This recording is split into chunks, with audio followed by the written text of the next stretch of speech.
Telugu methodology అచ్చుల వర్గీకరణ.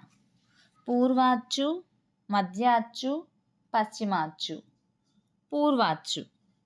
జిహ్వాగ్రం కఠిన తాలువు వైపు లేస్తే పుట్టే అచ్చులు పూర్వాచ్చులు.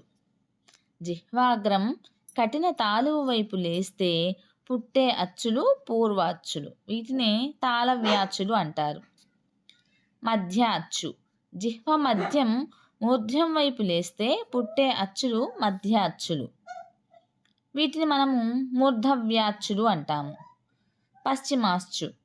జిహ్వ మూలం మృదు తాలువు వైపు లేస్తే పుట్టే అచ్చులు పశ్చిమాచ్చులు. వాటిని కంఠ్య అచ్చులు అని అంటాము. నెక్స్ట్, వివృతం, అర్ధ వివృతం, సంవృతం, అర్ధ సంవృతం. వివృతం గురించి తెలుసుకుందాము.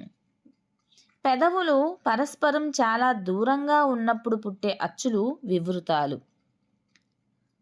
పెదవులు పరస్పరం చాలా దూరంగా ఉండేటప్పుడు పుట్టే అచ్చులు వివృతాలు.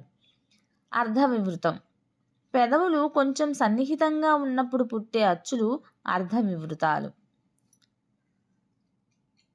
సంవృతం. పెదవులు అర్ధ వివృత స్థితి కంటే మరింత దగ్గరగా ఉంటే పుట్టే అచ్చులు సంవృతాలు. అర్ధ సంవృతం. పెదవులు దాదాపు పూర్తిగా మూసుకొని ఉన్నప్పుడు పుట్టే అచ్చులు సంవృత అచ్చులు. నెక్స్ట్, వర్తులితం, అవర్తులితం. వర్తులితం. పెదవులు గుండ్రంగా పుట్టే ఉన్నప్పుడు అచ్చులు వర్తులితాలు. వీటిని ఓష్టాచ్చులని అంటారు. అవర్తులితం. పెదవులు విడివిడిగా ఉన్నప్పుడు పుట్టేవి అవర్తులితాలు. వీటిని నిరోష్టాచ్చులని కూడా అంటారు. సాధారణంగా అచ్చులన్నీ నాదాలై ఉంటాయి.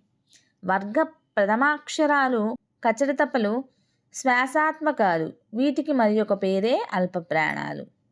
వర్గ ద్వితీయాక్షరాలు ఖచ్చటితపలు నాదాత్మకాలు. వీటికి మరి ఒక పేరు మహాప్రాణాలు. సో టీచర్స్, మీకు కనుక ఈ వీడియో నచ్చినట్లయితే ప్లీజ్ లైక్ చేయండి, షేర్ చేయండి, సబ్స్క్రైబ్ చేయండి, సపోర్ట్ చేయండి.